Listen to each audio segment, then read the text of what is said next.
My name is Jessica Mackley. I don't know if this one's on. Do you want to figure it out? I'll speak loud while we figure that out. I'm Jessica Mackley. I'm a preschool specialist at USBE, and I believe this is like the third or fourth preschool workshop that we've done. I think it's the fourth. And it's been really great to see you guys and have an opportunity for you to connect. So I just wanted to offer some reminders. If you did not put in the parking code before you left your car, you need to do that. So run out there and go do that. Hopefully most of you did that.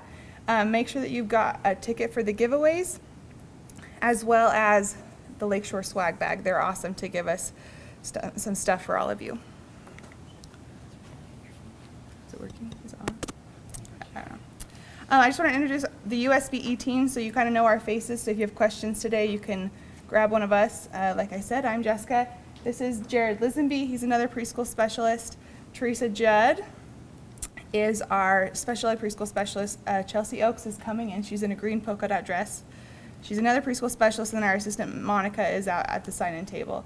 So if you have any questions today, feel free to ask any of us. So the QR code on the doors and around the rooms is for the agenda. So if you want to take a look at that, feel free to see what options we have for today. You can also use this bit.ly to locate the agenda. There's also some additional tabs here. So we have the important links, which is the page that's screenshotted here. So we have the participant folder where you can locate all the materials from presenters today, as well as the early learning standards, the strategies and activities that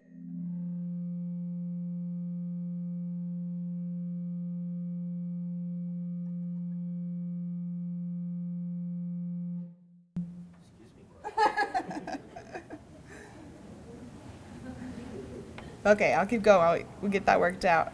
The strategies and activities that correlate to the standards. So if you haven't viewed those, I highly suggest you utilize those.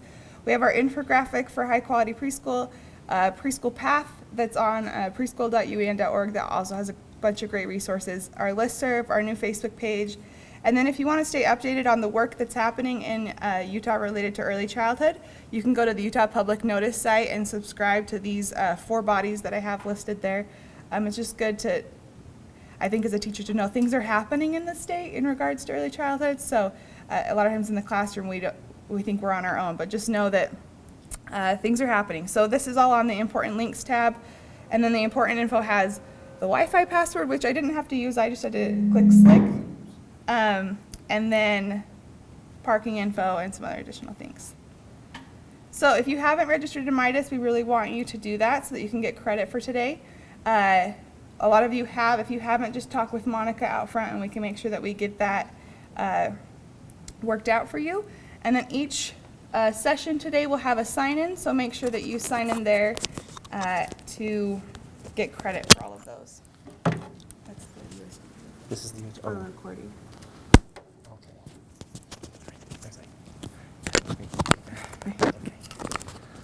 Okay. And with that, I will turn it over to First Lady Abby Cox. We're so lucky to have her, so grateful that she was willing to come. So I'll just give a short intro. So Abby Palmer Cox became Utah's First Lady when her husband Spencer J. Cox was sworn in as governor on January 4th, 2021. She and Governor Cox, her high school sweetheart, have been married for 25 years. Both she and Spencer graduated from North San Pete High School and Snow College. He followed her to Utah State. I'm also an Aggie, so go Aggies. University, where she earned her degree in special ed with a dual emphasis in early childhood and severe disabilities. So she's one of us, which I love. Abby's initiative is called Show Up, and she uses her platform to contribute to and champion projects related to emotional self-reliance, service, foster care, and sporting opportunities for children who live with intellectual disabilities. So with that, I will turn it over to her. No microphone. I'm yelling. Y'all want to move up? We could do that. Yeah. We'll be out here. Okay. Well, I have a good teacher voice like y'all do, so we'll just yell about them. I am excited to be here this morning with all of you, and this is where my heart is, and I'm so happy to be among fellow early childhood educators. This is where my passion lies. These kids are just special, and we all know how important it is to be with them, and so that's why we're all here. I've had the great privilege of speaking to many groups around the state about a variety of topics, but I am especially happy to be here with you today because it feels like coming home. I got my degree from Utah State in early childhood special education, so again, you are my people. This is fun to be here. You're doing exactly what I am passionate about, and you're nurturing young children who will grow up to be the next leaders of Utah and beyond. I'm particularly happy to spend this morning with you, and as one of my sweet preschool students said every single morning when he came in to my classroom, he'd say, "It's a beautiful, beautiful day." So it is a beautiful day here today, and I'm excited. I hope that you will be able to feel supported today and gain a few tools to have on hand as you prepare to head back into your classrooms, homes, and with your little learners.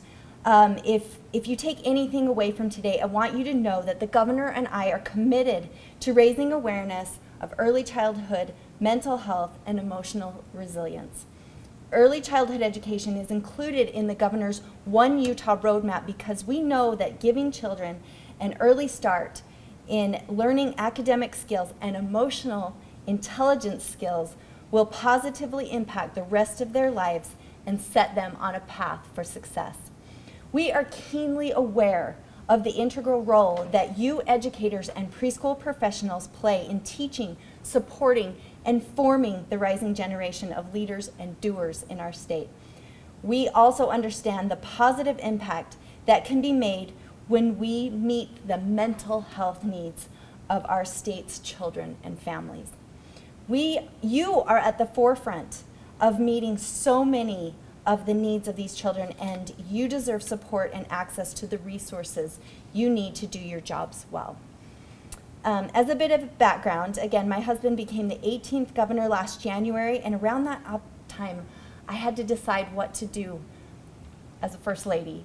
And there were so many important issues that I could shine a spotlight on, but of course, first and foremost in my mind was what I was seeing and what you're seeing your little ones modeled from adults, and it's not great sometimes. And what I saw was our children observing adults behaving pretty terribly and lacking that empathy, lacking that kindness. And it's pretty sad because, as you know, those little ones pick up everything. In fact, I remember my kid's preschool teacher, she said to me, "I promise not to believe everything they say about you if you promise not to believe everything they say about me." So we all know that kids are picking up everything, and it comes out a little skewed sometimes. But what they're seeing is a lack of empathy. And what I'm seeing is an empathy crisis in our state and in our nation. And we want to change that. It's a problem, and it scares me because I'm devastated to see our kids observing that kind of behavior from adults. In my Show Up initiative, I chose to focus on 4 areas where I believe we can show up and make meaningful improvements and increase empathy in our state. We are doing this by getting proximate to those that may be different from us and opening our hearts to another person's story. So our first area is foster care. Supporting the most vulnerable youth in our state and their families that so selflessly take them in. What we're doing with our foster care initiative is to make sure that every child has a home. There are about 250 waiting children. Those are kids who've had their parents' parental rights terminated and don't have a home. So that is a priority for us. Those are the kids that are most at risk for incarceration, for drug abuse, for teen pregnancy, for suicide. These are kids that are headed most likely into the juvenile justice system. And we want to prevent that. We want to have, it's Utah. We should never have a child that doesn't have a home and a sense of belonging. So what we're trying to do is make sure that we have caring communities around the families that choose to foster. and everyone can be a part of someone's caring community. You can be a foster parent, or you can be a part of their caring community, whatever your family can do. We are going to try to support that in our initiative. The second one is unified sports. And for all our special educators here today, this will be dear to your heart as it is to mine. And I'm telling you, it's the most beautiful thing that I've ever witnessed. Unified sports is where kids with disabilities and kids with their peers get to play on teams together. And they compete against different schools, and they come together. We had an incredible event at Real Salt Lake where we had our teams come and compete. And we also introduced this year 2 of our schools, one from Tooele High School and one from Wasatch High School. Soccer and basketball are going to the USA Games. They've been invited, and it's very rare for 2 schools to go from the same state, but we are going to the USA Games in Disney World, Florida. And those events are so beautiful, and it's a perfect way to really create whole school inclusion. This solves so many of our problems. Our peers, our tutors, everybody that comes together to support our kids with disabilities and kids with all abilities, and making sure that they feel a sense of belonging in their schools. And third area is service. Utah is known for our giving hearts. Utah is known for being the most charitable and has the most volunteerism. We want to keep this going, and we want it to be a movement in our state. We want to reconnect after this difficult time in the pandemic. We want to make sure that we come together. And we're going to do this, the entire state, we've given a challenge. It's called the Show Up for Service Challenge. And we are encouraging 1 million acts of service in the year 2022. And each month there'll be a different focus area, with this month being families and communities. The challenge is this: see 1, serve 2, invite 3. See somebody in your life that served you and recognize them. 2, commit to do 2 acts of service yourself. And then 3, invite 3 more people to join this movement with you. So we want to be able to pay this forward, and we want to celebrate. As we come out of this pandemic, we need to reconnect as communities and families. And we want to do this through our 1 million acts of service challenge. So we would love for you to participate on Instagram, Twitter, whatever you use. We would love to have you do that using the hashtag #ShowUpForService. And finally, the 4th focus area is our educator wellness and our kids' self-resilience. I entered the early childhood education realm because I wanted to play a role in setting up children for success. I wanted and to change their lives along the way, but as it turns out, and as you know, they changed mine. The joy and optimism I gain by being with my little learners every day is a powerful reminder of what really matters. I recognize that this is difficult work. It's physically, mentally, and emotionally taxing, especially right now. Teachers put their students first all the time, but you must be sure to take care of yourselves. You will only be able to take care of your children when you are well yourselves. I know that teaching preschool is exhausting. When I was doing my teaching at Utah State, I was in a special education preschool, and I remember there was a little girl named Brooke, and she had cerebral palsy, and there was very few words that she could say. She was mostly nonverbal, but my name is really easy, and she could say my name, and we were buddies. And Brooke was 5 years old, and being potty trained. And you all know how this goes. So it was me, and she loved to using the bathroom to get out of class. So it was Abby, and it was just Abby. I had to take her to the bathroom every time. So it's exhausting. I'm trying to lift her and carry her, and she's a 5-year-old that's big and stiff, and anyway. So I know this exhausting time. There was also, I remember there was a little girl, and I can't remember her name, but every day she would come off the bus, and there would be a big puddle right where they let them off. And right in front of there, she would she would run right into the middle of the puddle every day, every day. So one of us had to trek into the puddle, get her out of the puddle. And then I remember I was pregnant with my first son when I was in this preschool, and we had 4 kids in wheelchairs in this class. And as you know, as special educators, I mean, we're moving them all the time, and it's physical, it's doing this, and we've got feeding tubes and everything that was going on. And I remember I would get done with my session, and I would come home, and I would sleep for 2 hours, and then I would get up and start lesson planning again, like cutting out stuff, like laminating, doing all this stuff, getting ready for my next day. And I just remember it is the most exhausted I've ever been in my life. And it just, I understand it's physically exhausting, but you guys, you've been through so much emotionally and mentally that is equally, if not more, draining. So how are you feeling? I hope you're okay.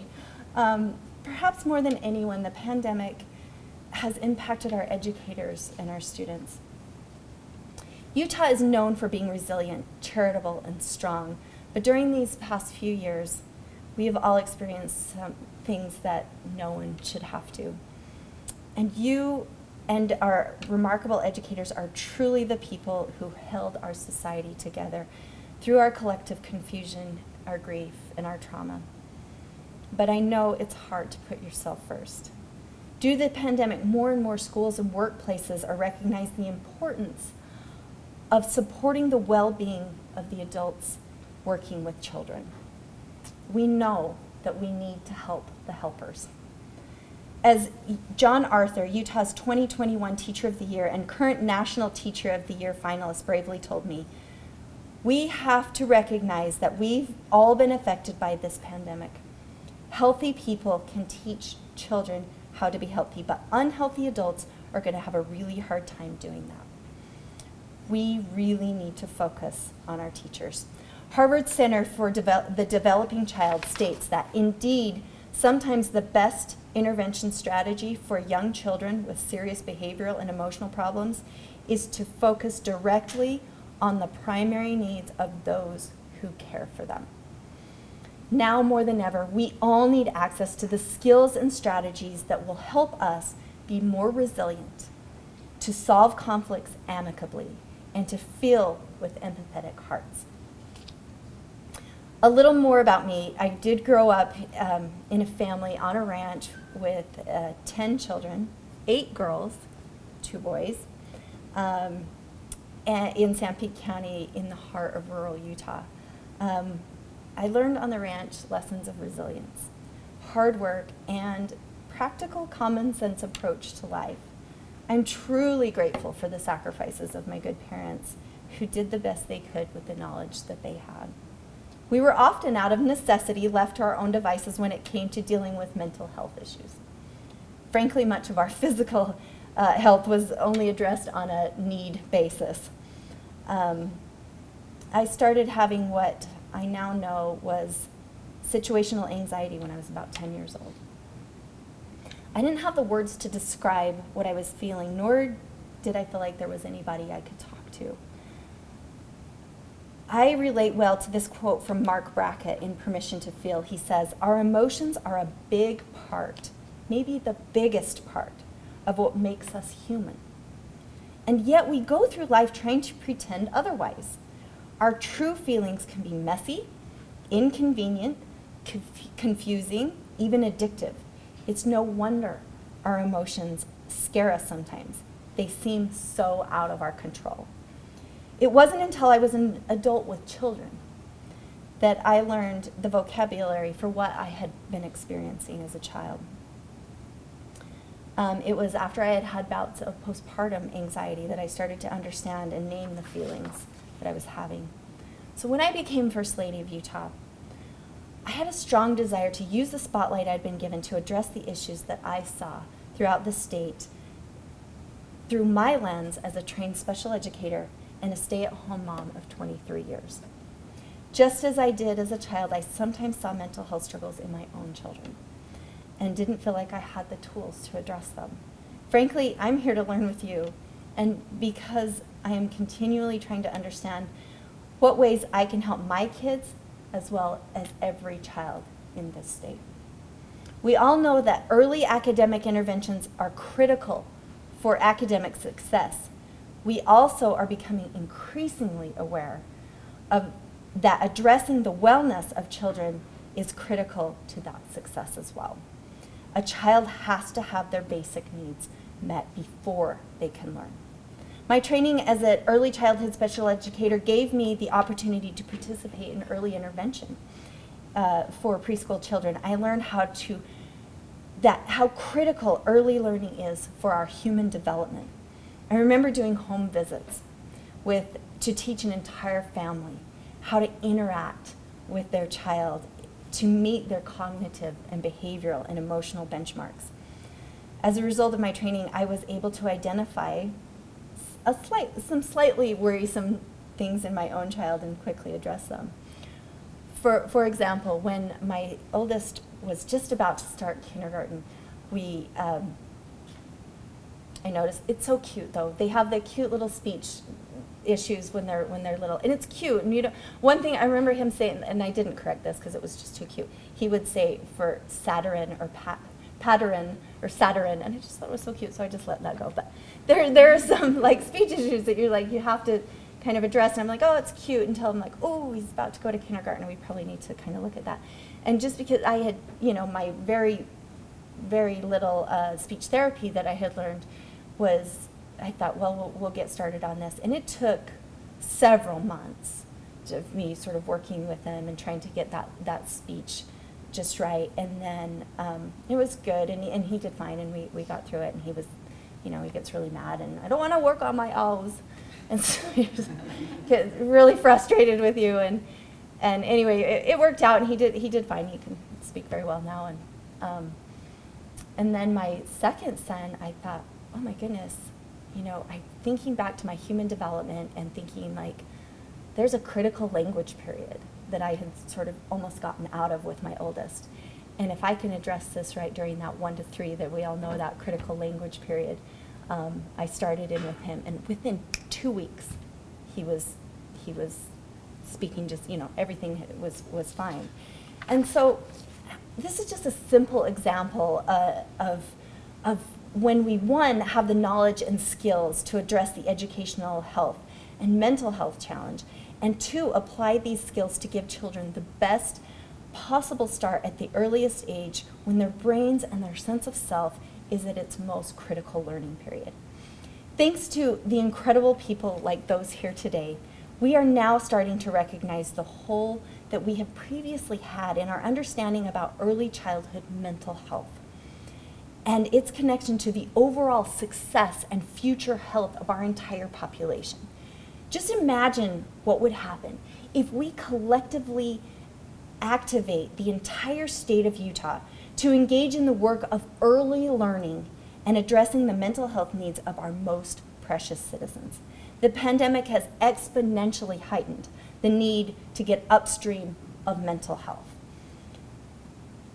Just like many of us, we know our children are experiencing more anxiety, more depression, and other mental health issues than we have ever seen before. We can no longer separate our physical health from our mental well-being and from academic learning. Research shows a measurable link between unmet mental health needs in our child's earliest years and lifetime outcomes, including lower rates of high school graduation, college attendance and employment, and higher rates of poverty, homelessness, and the involvement in the criminal justice system.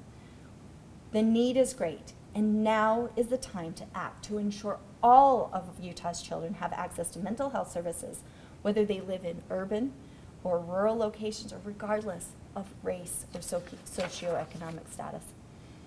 A cross-sector working group of about 40 experts collaborated together this past year to understand more about the gaps in Utah's early childhood mental health system and to develop proposed strategies for improving early childhood mental health policies and programs. This was a team effort, and the goal was to improve outcomes for our children. The proposed strategies to improve early childhood mental health programs and policies will move our state forward to ensuring that all Utah's children have access to mental health services. This is a critical step toward improving our outcomes. As a state, we can be the leader in going upstream to address the mental health of our children so that we can not only save money in the future, but ensure that our children have the opportunity to thrive. Thank you to each of you who is with us today, and just being here is a demonstration of your commitment to Utah's children. Let me stress as I end here that there is nothing more important to me and the governor than the children of this state.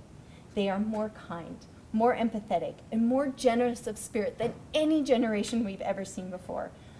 Let us set them on the best path forward. Let us give them our love by honoring their struggle.